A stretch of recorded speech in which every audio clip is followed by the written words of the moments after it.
Hello friends, your most welcome to our channel जय माता दी learning programme में। और हम आज से कक्षा 10 की फिजिक्स के बारे में जितना हमने पिछली वीडियो में सीखा था, आज की वीडियो में उसके आगे की बात करेंगे। आज की वीडियो में हम सीखेंगे दर्पण से संबंधित कुछ तथ्य। दर्पण से संबंधित कुछ तथ्य।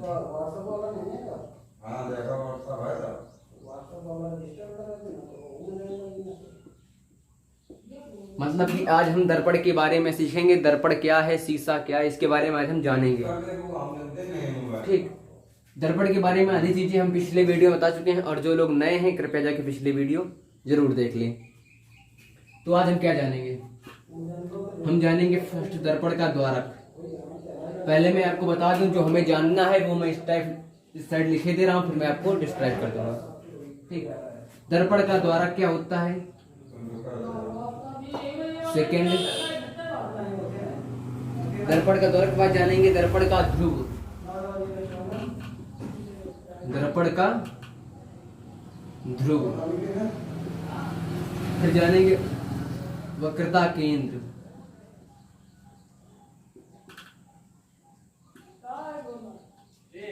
फिर आगे वक्रता त्रिज्या।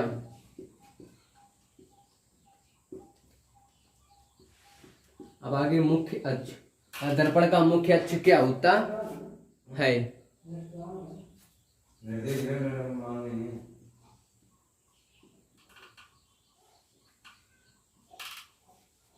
और जानेंगे फोकस।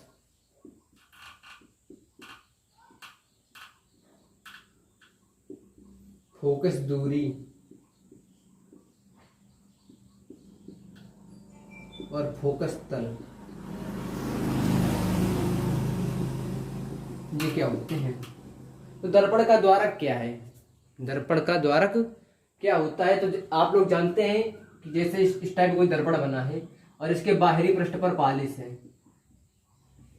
इसके बाहरी पृष्ठ पर पालिश है, अर्थात उभरे हुए पृष्ठ पर पालिश है। भीतर का पृष्ठ परावर्तक तल है। उभरे हुए पृष्ठ पर पालिश है और अंदर का पृष्ठ परावर्तक तल है। ये कैसा दर्पण है? ये अवतल दर्पण है। कौन सा दर्पण है? ये अवतल दर्पण है। ठीक, ये अवतल दर्पण है। और अगर इसी दर्पण में इसके भीतरी पृष्ठ पर पालिश कर दी जाए, इसके भीतरी पृष्ठ पर पालिश कर दी जाए और बाहरी पृष्ठ परावर्तक हो। बाहरी पृष्ठ कैसा हो? परावर्तक हो। तो इस दर्पण को कैसा दर्पण कहते हैं? तो इसको उत्तल दर्पण कहते हैं। तो इसे उत्तल दर्पण कहते हैं। ये अवतल दर्पण है, ये उत्तल दर्पण है। अब हम जानेंगे दर्पण का द्वारक क्या होता है।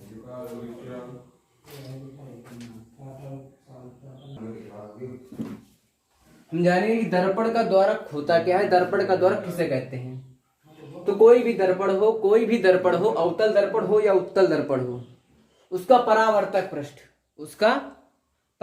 पृष्ठ मतलब जितना भाग, यहां से यहां तक का भाग, यहां से यहां तक का भाग, मतलब जितने भाग से प्रकाश का परावर्तन हो सके, परावर्तक पृष्ठ को ही दर्पण का द्वारक कहते हैं। अर्थात अगर लिखना चाहे तो परावर्तक पृष्ठ को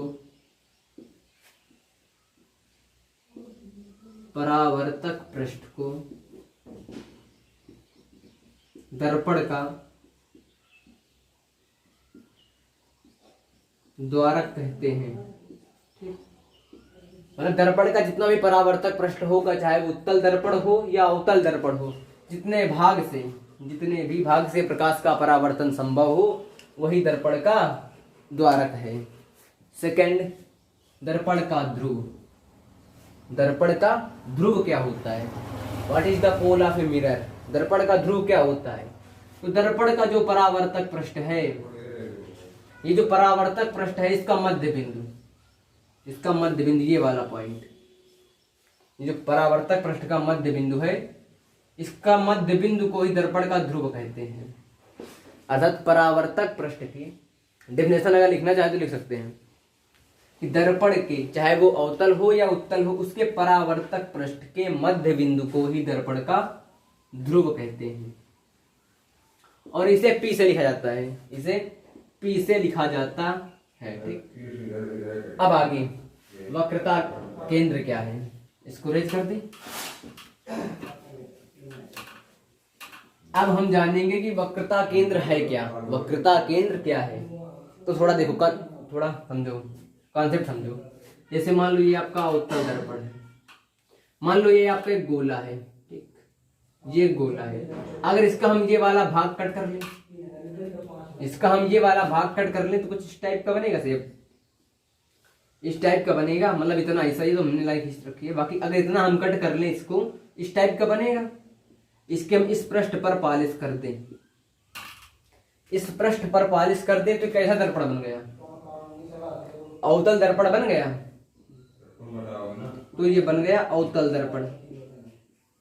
अब देखो ये जो दर्पण का हिस्सा है, ये जो अवतल दर्पण हमारा हिस्सा है जिस गोले का, इस गोले का जो भी केंद्र होगा हमने मान लिया O है, हमने मान लिया इस गोले का केंद्र O है जिससे ये दर्पण काटा गया है। तो ये दर्पण जिस गोले से काटा गया है, ये दर्पण जिस गोले से काटा गया है उस गोले के केंद्र को ही वक्रता केंद्र कहते हैं। तो अर्थात ये जो गोलीय दर्पण है, जिस भी गोले से काटा गया है उसके केंद्र को, उस गोले के केंद्र को ही अवतल दर्पण कहते हैं। उत्तल दर्पण के लिए देखो, ये कोई गोला है, इसका हम ये वाला हिस्सा कट कर लें, इस टाइप का बचे कुछ, इस पर हम पॉलिश कर दें। भीतरी पृष्ठ पर पॉलिश है, बाहरी पृष्ठ पर आवर्तक है, तो ये बन गया क्या, उत्तल दर्पण। इसका भी केंद्र O है। ये जो पार्ट है हमारे पास, ये हिस्सा जो हमने कट करके अलग रखा है, ये इसी गोले का तो भाग है, इतना बचा। अर्थात ये दर्पण गोलीय दर्पण है, ये अवतल दर्पण और उत्तल दर्पण दोनों ही गोलीय दर्पण है। ये जिस भी खोखले गोले से, जिस भी गोले से काटे गए हैं उस गोले का केंद्र ही वक्रता केंद्र है, उस गोले का केंद्र ही वक्रता केंद्र है। अब आगे वक्रता त्रिज्या क्या है, अब आगे वक्रता त्रिज्या क्या है।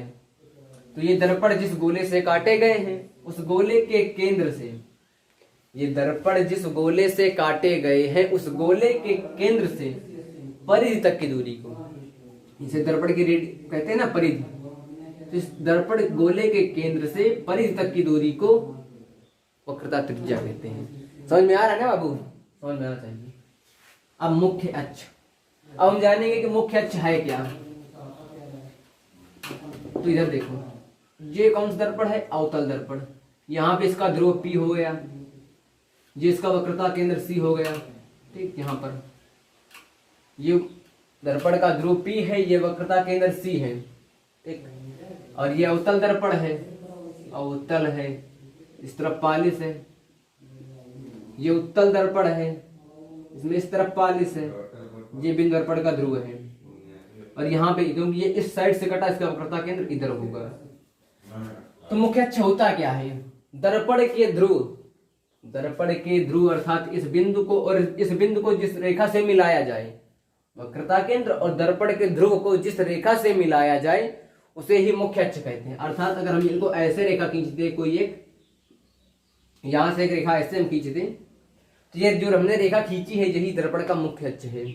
अर्थात ध्रुव तथा वक्रता केंद्र, दर्पण के ध्रुव तथा वक्रता केंद्र, ध्रुव तथा वक्रता केंद्र को मिलाने वाली रेखा ही मुख्य अक्ष कहलाती है। आगे फोकस, अब आगे फोकस, फोकस क्या होता है। तो ध्रुव तथा ध्रुव है ना P, ध्रुव तथा वक्रता केंद्र के मध्य बिंदु को, ध्रुव तथा वक्रता केंद्र के मध्य बिंदु को ही फोकस कहते हैं। इसे F से लिखा जाता है, इसे फोकस कहते हैं, इसे F से लिखा जाता है। इसकी एक डेफिनेशन और है जो मैं अभी आपको बताऊंगा। फोकस क्या होता है इसे मैं अभी और डिस्क्राइब करूंगा, आप थोड़ा वेट कीजिए बस। अब आगे फोकस दूरी, अब आगे हमारा टॉपिक है फोकस दूरी। फोकस दूरी क्या है, फोकस दूरी है क्या। तो दर्पण के ध्रुव P से F के बीच की दूरी, ध्रुव से फोकस के बीच की दूरी को ही फोकस दूरी कहते हैं। दर्पण के ध्रुव से फोकस के बीच की दूरी को ही फोकस दूरी कहते हैं। अगर फोकस दूरी P से F के बीच की दूरी, P से F, इसमें भी और इसमें भी, दर्पण के ध्रुव से फोकस के बीच की दूरी ही फोकस दूरी कहलाती है। अब आगे फोकस तल, फोकस तल क्या होता है? तो देखिए, ये मान लो ये फोकस है, अगर यहाँ पर हम एक लंब खींचे, ये बिंदु हमारा फोकस है, यहाँ पर हमने एक लंब खींचा, यहाँ पर भी ये फोकस है, यहाँ पर हमने एक लंब खींच दिया, तो ये जो होगी, जो हमने लंब खींचा है, इसे फोकस तल कहेंगे। अर्थात मुख्य अक्ष पर लंब हो, क्योंकि हमारी रेखा ये वाली मुख्य अक्ष है, इस पर ये 90 डिग्री कोण बना रही है, ये कोण 90 डिग्री का है, ये वाला कोण भी 90 डिग्री का है। मुख्य अक्ष पर लंब हो तथा फोकस से होके जाए, मुख्य अक्ष पर, ये हमारा मुख्य अक्ष है, ये वाली रेखा, इस पर ये लंब है, 90 डिग्री कोण है, और फोकस से होके जा रही है, फोकस यहाँ पर है, यहाँ पर है, फोकस से होकर जाए, इसे ही दर्पण का फोकस तल कहते हैं। ठीक, अब हम समझेंगे दर्पण से प्रतिबिंब के बारे में और उसकी चिन्ह परिपाटी। अर्थात प्रतिबिंब क्या होता है? प्रतिबिंब, प्रतिबिंब जिसे इमेज कहते हैं, अंग्रेजी में क्या कहते हैं? इमेज। अब हम समझेंगे प्रतिबिंब क्या होता है, इमेज क्या होती है। तो प्रतिबिंब जिसे अंग्रेजी में इमेज कहते हैं, जिसे अंग्रेजी में क्या कहते हैं? इमेज कहते हैं। तो यह कॉन्सेप्ट समझो, मान लो ये कोई पर्सन है, मान लो ये कोई पर्सन है और इसके सामने एक मिरर है, इसके सामने क्या है? ये एक मिरर रखा हुआ है, और इसके अंदर, इसके बैक साइड में, मतलब जब हम कोई सामने अपने कोई शीशा पकड़ते हैं तो हमारे उसमें छवि दिखाई देती है, हमारा प्रतिरूप दिखाई देता है, हमारा प्रतिबिंब दिखाई देता है, हमारे जैसा एक सुंदर सा ब्यूटीफुल सा व्यक्ति दिखाई देता है, वही हमारा क्या होता है? प्रतिबिंब होता है। ठीक, अर्थात छवि को ही प्रतिबिंब कहते हैं। ठीक, प्रतिबिंब दो प्रकार के होते हैं। प्रतिबिंब कितने प्रकार के होते हैं? दो प्रकार के होते हैं। एक जो रियल होता है और एक आभासी, जिसे हमें आभास होता है कि यहाँ पर शायद कुछ है, हो भी सकता है, नहीं भी हो सकता, परंतु हमें उसका आभास होता है, वो वास्तविक नहीं होता। ठीक, तो प्रतिबिंब दो प्रकार के होते हैं। फर्स्ट, वास्तविक, जिसे कहते हैं रियल इमेज, जिसे कहते हैं रियल इमेज, और सेकंड होता है आभासी, नॉन रियल, जो कि वास्तविक नहीं है, आभासी है। ठीक, प्रतिबिंब बनते हैं कई कंडीशन में। प्रतिबिंब सीधा भी बनता है, उल्टा भी बनता है। ठीक, कुछ दर्पण से प्रतिबिंब सीधे बनते हैं और कुछ दर्पण से प्रतिबिंब उल्टा बनते हैं। और सीधा और उल्टा प्रतिबिंब कैसे होते हैं? देखो, मान लो जैसे कोई व्यक्ति है, अगर इसकी दर्पण में प्रतिबिंब इस प्रकार का बन रहा है, सेम ऐसा, तो ये प्रतिबिंब सीधा है। तो ये प्रतिबिंब कैसा है? ये प्रतिबिंब सीधा है। बट जस्ट अपोजिट, अगर इसी व्यक्ति का प्रतिबिंब सेकंड कंडीशन में कुछ ऐसा हो जाए, पैर ऊपर हो जाए, सर नीचे हो जाए, पैर ऊपर हो जाए, सर नीचे हो जाए, तो इसे कहते हैं उल्टा प्रतिबिंब। मतलब उल्टा प्रतिबिंब में वस्तु की स्थिति उलट जाती है, मतलब कि नीचे का सिरा ऊपर आ जाता है और ऊपर का सिरा नीचे आ जाता है। ठीक, मतलब प्रतिबिंब की स्थिति बदल जाती है। अब हम समझेंगे दर्पण से चिन्ह परिपाटी। प्रतिबिंब दर्पण के आगे भी बनता है और पीछे भी बनता है। प्रतिबिंब ये भी जान लो कि प्रतिबिंब बनता कहाँ है। तो प्रतिबिंब दर्पण के आगे बनता है, ये पीछे भी बनता है। ठीक, आगे कहाँ बनता है और पीछे कहाँ बनता है? तो आगे बनता है अवतल दर्पण में, क्योंकि अवतल दर्पण में जब हम सिखाएंगे इस टाइप का कुछ फिगर होगा, यहाँ से प्रकाश किरणें जाएंगी, जो टकरा के आएंगी वो इस साइड में बने दर्पण के आगे। परंतु उत्तल दर्पण में इन्हीं किरणों को हम आभासी रूप से बनाएंगे, मतलब प्रतिबिंब पीछे भी बनता है। ठीक, आगे अब हम समझेंगे दर्पण से संबंधित चिन्ह परिपाटी। चिन्ह परिपाटी मतलब चिन्हों का प्रयोग, कि दर्पण में चिन्हों का प्रयोग किस प्रकार किया जाता है। चिन्ह परिपाटी, तो चिन्ह परिपाटी से पहले आप लोग ये चतुर्थांश के बारे में जान लें। चतुर्थांश तो आप जानते हैं ना, इस प्रकार का होता है। ये इसकी एक्स पॉजिटिव डायरेक्शन, ये एक्स डैश एक्स की निगेटिव डायरेक्शन, ये वाई पॉजिटिव डायरेक्शन, ये वाई डैश निगेटिव डायरेक्शन। मतलब कि अगर हम इस चतुर्थांश की इस दिशा में चले, चतुर्थांश की इस दिशा में चले, तो इस दिशा में नापी गई दूरियां धनात्मक होती, सदैव पॉजिटिव होती हैं।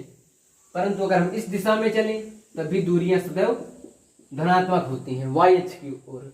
परंतु अगर हम एक्स डैश की ओर आए, इस दिशा में आए, तो नापी गई दूरियां ऋणात्मक होती हैं। इस दिशा में नापी गई दूरियां ऋणात्मक होती हैं, और इस दिशा पर भी वाई की नेगेटिव डायरेक्शन में नापी गई दूरियां ऋणात्मक होती हैं। ठीक, तो ये होती है 4 कंडीशन चतुर्थांश की। अब मान लो ये आपका एक अवतल दर्पण है।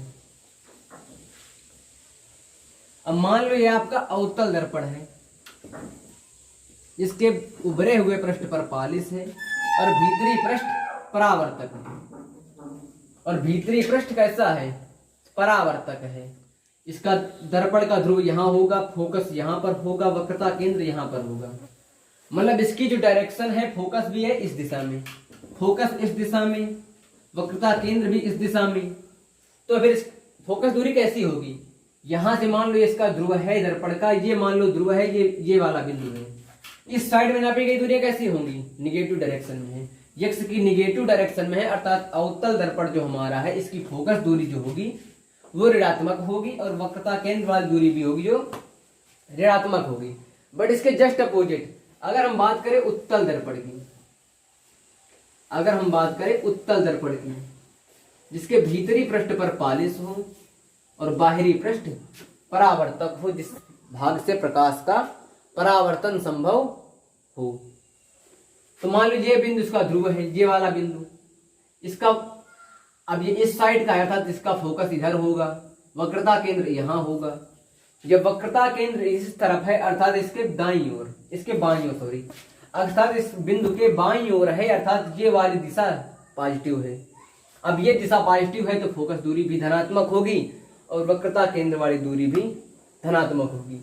अर्थात इसके जितने भी चिन्ह परिपाटी का सिस्टम है, जितना भी नियम है, वो इस चतुर्थांश के अकॉर्डिंग बना हुआ है। ठीक, तो ये तो रही दर्पण की चिन्ह परिपाटी।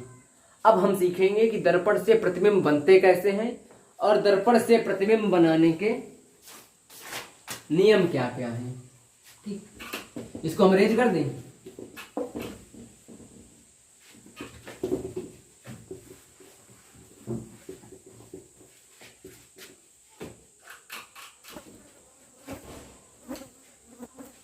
अब हम सीखेंगे दर्पण से प्रतिबिंब बनाने के नियम।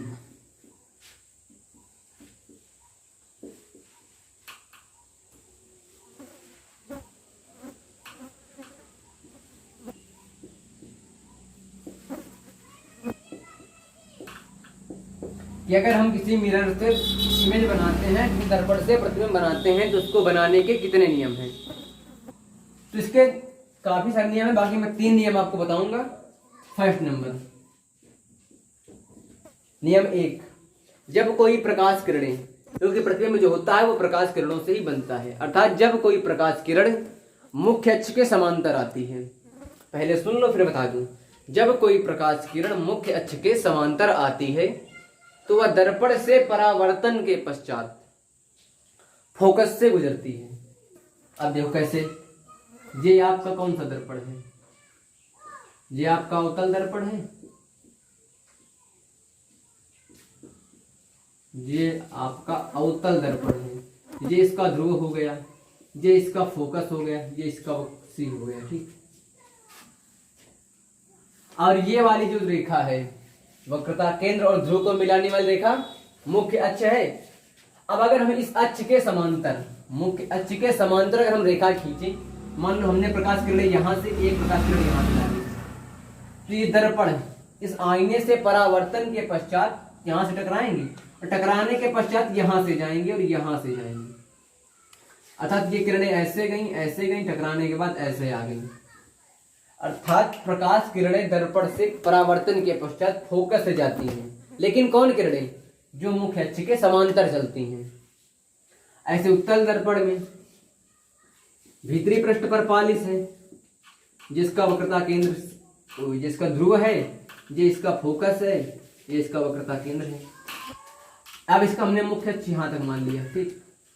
अब अगर हम इस मुख्य अक्ष के समांतर किरणें डालें, मुख्य अक्ष के समांतर किरणें गई, ये तो दर्पण के पार जाएंगे नहीं क्योंकि इस तरफ पालिश है, टकरा की ये इस दिशा में ऐसे और ये ऐसे लौट जाएगी, ऐसे जाएंगे और ऐसे टकरा के वापस लौट आएंगे। परंतु अगर हम इन किरणों का आभास करें, क्योंकि ये उत्तल दर्पण है, प्रतिबिंब हमारा कहाँ बनेगा, दर्पण के पीछे बनेगा, तो आभासी बनेगा। अगर हम इन किरणों को इस प्रकार बढ़ाएं तो देखेंगे कि ये किरणें इस बिंदु पर फोकस पर मिलती हुई प्रतीत होंगी, फोकस पर मिलती हुई प्रतीत होंगी। तो ये रहा पहला नियम कि मुख्य अक्ष के समांतर जो भी किरणें होंगी, चाहे वो अवतल दर्पण में हो या उत्तल दर्पण में, वो दर्पण से परावर्तन के पश्चात, रिफ्लेक्शन के पश्चात फोकस से गुजरेंगी, फोकस से गुजरेंगी। अब इसका सेकंड नंबर देखो, सेकंड नंबर इसका जस्ट अपोजिट है। अगर प्रकाश किरणें,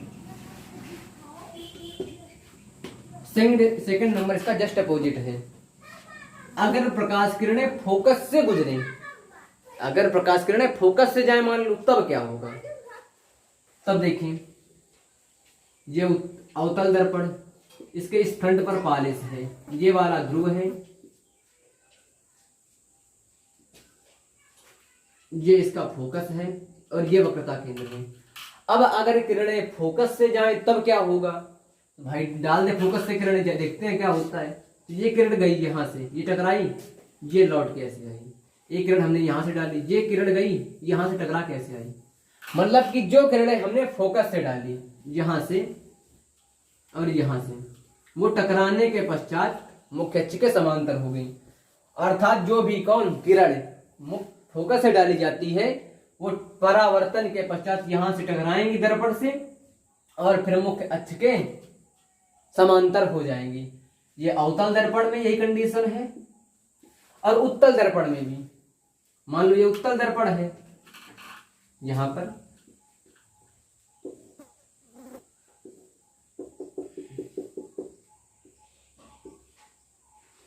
ये उत्तल दर्पण है, यहां पर इसका फोकस है F, ये इसका वक्रता केंद्र C है। अब किरणें हम इस तरफ से डालेंगे नहीं, इस तरफ से डालेंगे, मतलब कि इस डायरेक्शन में फोकस से, अर्थात ऐसे ऐसे डालेंगे किरणें ऐसे, तो ये यहां से टकराएंगे और ऐसे आ जाएंगे, यहां से टकराएंगे तिरछी और ऐसे आ जाएंगे। अर्थात किरणें क्या हुई, दर्पण से परावर्तन के पश्चात मुख्य अक्ष के समांतर हो गई। अर्थात जो भी प्रकाश किरणें फोकस से डाली जाती हैं, वो दर्पण से परावर्तन के पश्चात मुख्य अक्ष के समांतर हो जाती हैं। अब थर्ड नंबर, अब आगे थर्ड नंबर,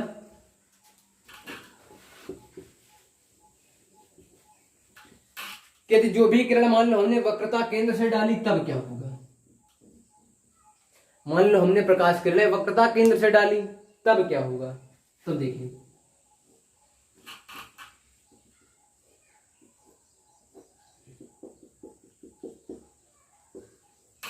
ये इसका ध्रुव है, ये फोकस है, ये वक्रता केंद्र है।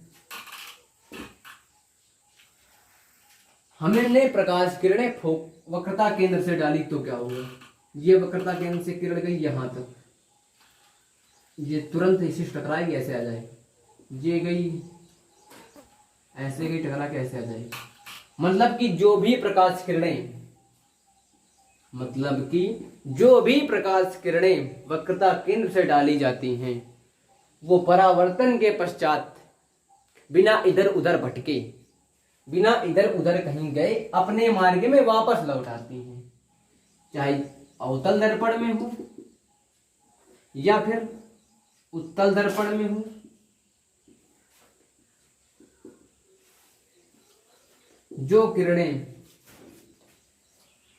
जो भी किरणें वक्रता केंद्र से डाली जाती हैं, वो परावर्तन के पश्चात अपने मार्ग में पुनः वापस लौट आती हैं।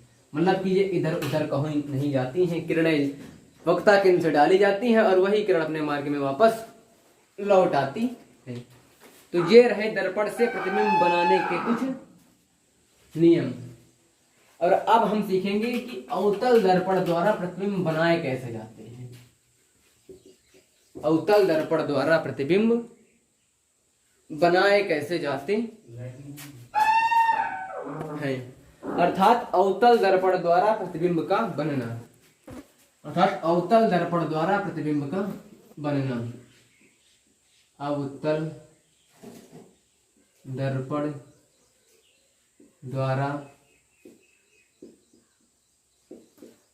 प्रतिबिंब का बनना, प्रतिबिंब का बनना या अवतल दर्पण द्वारा प्रतिबिंब का बनाना। तो इसकी 6 कंडीशंस होती हैं जिनमें हम वस्तु को रख सकते हैं। तो पहले हम जानेंगे कि वस्तु को हम रखेंगे कहां पर। यह वस्तु कहां कहां पर हो सकती है जिसका हम प्रतिबिंब देख सकते हैं। या तो वस्तु हमारी अनंत पर होगी, अनंत पर मतलब बहुत दूर, जिसकी हम कल्पना कर सकते हैं। जैसे कि सूर्य है हमारा, चंद्रमा है, बहुत दूर है ना पृथ्वी से, तो ये जो दूरी है ये अनंत दूरी मानी जा सकती है। या फिर वस्तु हमारी अगर अनंत पर नहीं होगी तो फिर वक्रता केंद्र और अनंत के बीच में होगी, या फिर वक्रता केंद्र और अनंत के बीच में होगी, या तो फिर वक्रता केंद्र में होगी, या फिर कहां होगी, वक्रता केंद्र पर होगी। यदि वक्रता केंद्र पर भी नहीं है बस, तो फिर वो वक्रता केंद्र और फोकस के बीच होगी। इसके अलावा फोकस पर होगी, या फिर लास्ट कंडीशन फोकस और ध्रुव के बीच होगी। बस ये 6 कंडीशंस हैं जहां पर हमें प्रतिबिंब का आरेख बनाना है। और ये एग्जाम में हर वर्ष पूछा जाता है कि मान लीजिए कोई वस्तु यहाँ पर रखी है, अनंत पर रखी है, वक्रता केंद्र पर रखी है, फोकस पर रखी है, अनंत और ध्रुव के बीच में रखी है, अनंत और वक्रता केंद्र के बीच रखी है, तो इसका प्रतिबिंब कैसा बनेगा, प्रकृति बताइए, प्रतिबिंब का किरण आरेख खींचिए। तो देखें 6 कंडीशन। फर्स्ट कंडीशन, जब वस्तु अनंत पर हो। सेकंड, अनंत और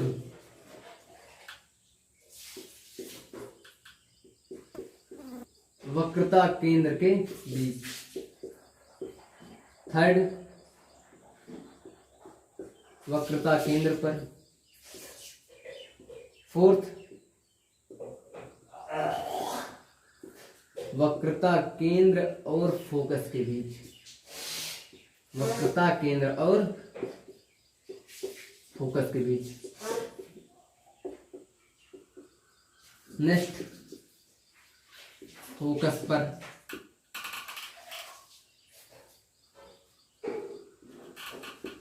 नेक्स्ट,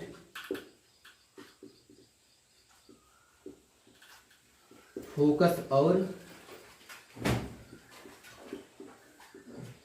ध्रुव के बीच। मतलब ये तो हो गई हमारी कितनी, 1 2 3 4 5 6, ये हो गए हमारे 6 कंडीशन जहां पर हम वस्तु को रख सकते हैं और जहां पर वस्तु होने का हमें किरण आरेख खींचना है। ठीक। और हम प्रतिबिंब बनाने काहे के लिए सीख रहे हैं, अवतल दर्पण से प्रतिबिंब का बनना हम सीख रहे हैं। फर्स्ट कंडीशन, जब वस्तु कहां पर हो, अनंत पर हो, तब देखें। तो इसको मैं रेज कर दूं, इधर बना दूं। ठीक।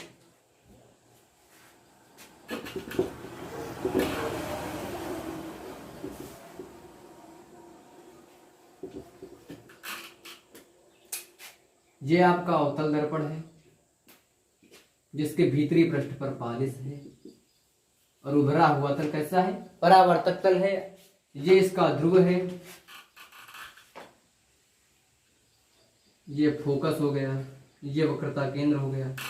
और मान लीजिए कि ये वाली दूरी इनफाइनाइट है, अर्थात ये दूरी अनंत है और यहां पर कोई वस्तु रखी हुई है। यहां पर अनंत दूरी पर कोई वस्तु, ये वस्तु मान लीजिए अनंत पर रखी हुई है, तो प्रकाश किरणें कहां से जाएंगी। हमने प्रकाश किरण, पहली प्रकाश किरण हमने मुख्य अक्ष के समांतर डाली। पहली प्रकाश किरण मुख्य अक्ष के समांतर डाली। अब प्रकाश किरण हमारे मुख्य अक्ष के समांतर है, वो तो फोकस से आएगी। फोकस से आएगी। दूसरी किरण भी हमने फोकस से डाली। कहां से डाली? फोकस से डाली। वो टकराने के पश्चात मुख्य अक्ष के समांतर हो जाएगी। ठीक है, टकराने के पश्चात मुख्य अक्ष के समांतर हो जाएगी। अर्थात यहां पर ये किरणें मिल रही हैं तो इसका प्रतिबिंब यहां पर बनेगा, इस फोकस पर बनेगा। अर्थात जब कोई वस्तु अनंत पर हो तो उसका प्रतिबिंब फोकस पर बनता है। सेकंड कंडीशन, जब वस्तु अनंत और वक्रता केंद्र के बीच हो। अनंत और सी के बीच, सी मतलब वक्रता, सी बोले तो वक्रता केंद्र। ये उत्तल दर्पण है, ये अवतल दर्पण है, जिसका ध्रुव है, ये एफ है, ये सी है और ये यहां पर कोई वस्तु रखी है। ठीक, तो प्रकाश किरण हमें कहां डाली? पहली प्रकाश किरण हमने मुख्य अक्ष के समांतर डाली। हम देखो आरेख खींचना सिखा रहे हैं कि आरेख बनेगा कहां, कैसा बनेगा। पहली प्रकाश किरण हमने मुख्य अक्ष के समांतर जो कि फोकस से जाएगी। दूसरी प्रकाश किरण फोकस से, जो कि टकराने के पश्चात यहां पर काटेंगी। अर्थात जब वस्तु हमारी अनंत और वक्रता केंद्र के बीच अगर रखी है तो उसका प्रतिबिंब वक्रता केंद्र सी और एफ के बीच बनेगा। यहां पर वो भी उल्टा बनेगा, दर्पण के फ्रंट साइड है, अर्थात वास्तविक बनेगा, अर्थात रियल भी होगा बट उल्टा बनेगा, अपोजिट बनेगा। ठीक, थर्ड कंडीशन, जब वस्तु वक्रता केंद्र पर हो। तीसरी कंडीशन है जब वस्तु कहां पर हो? सी पर रखी हो। सी पर मतलब वक्रता केंद्र पर रखी हो, तब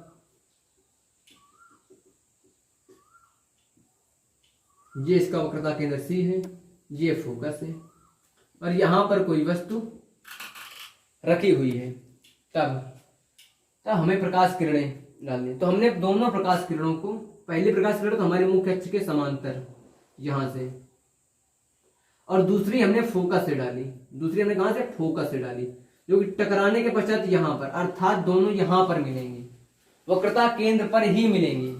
और जब किरणें वक्रता केंद्र पर मिलेंगी, अर्थात कोई वस्तु वक्रता केंद्र पर हो तो उसका प्रतिबिंब वक्रता केंद्र पर ही बनेगा, बट अपोजिट बनेगा, रियल बनेगा। अपोजिट मतलब उल्टा, वास्तविक, और उतना ही बड़ा, जितनी बड़ी हमारी वस्तु है उतना ही बड़ा बनेगा जितनी बड़ी हमारी वस्तु है। ये 1 फुट है तो ये 1 फुट, ये 4 तो 4 फुट का, जितने फुट का ये उतने फुट का प्रतिबिंब। फाइनल। अब आगे, यदि वस्तु सी और एफ के बीच रखी हो, सी और एफ मतलब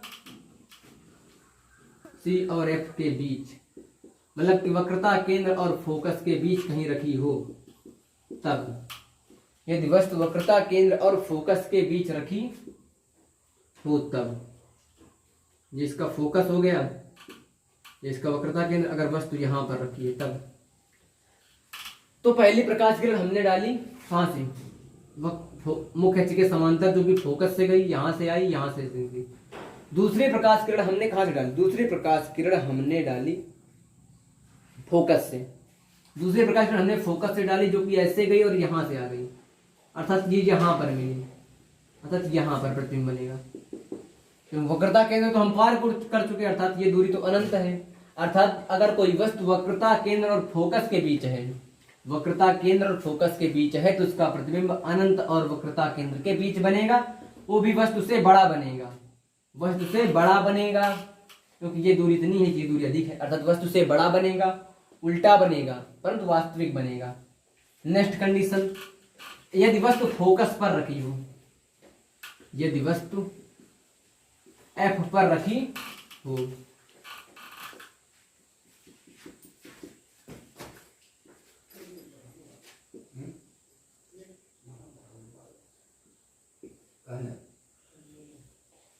मान लीजिए वस्तु हमारी यहां पर रखी है फोकस पर, तब प्रतिबिंब कहां पर बनेगा?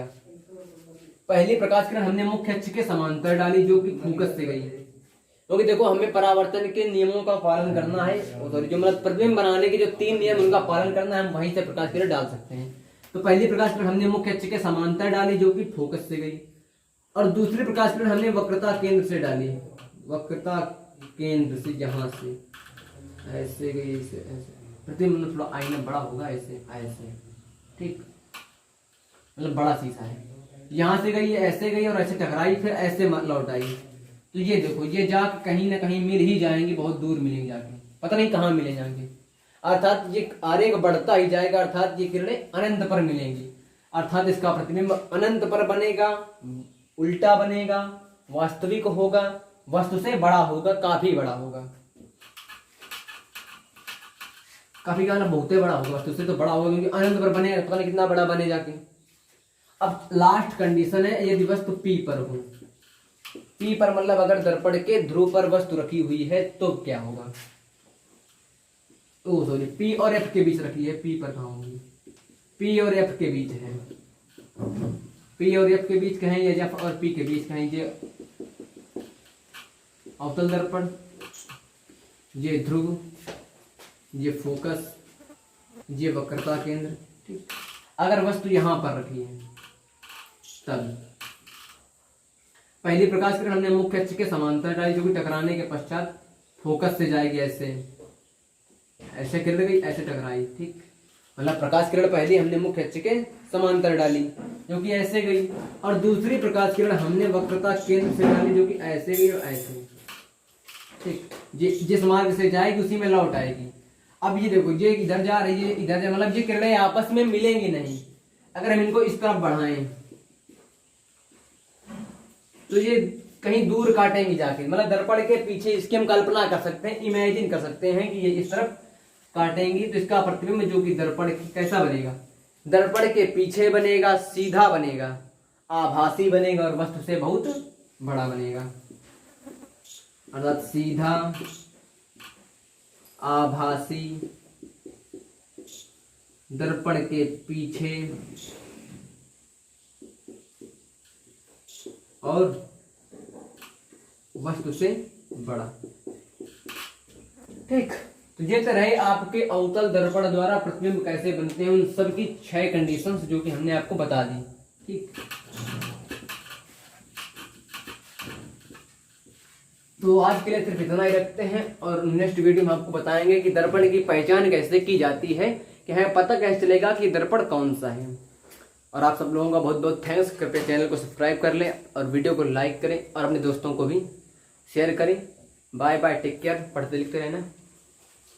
हाँ, लाइट पढ़ लीजिए।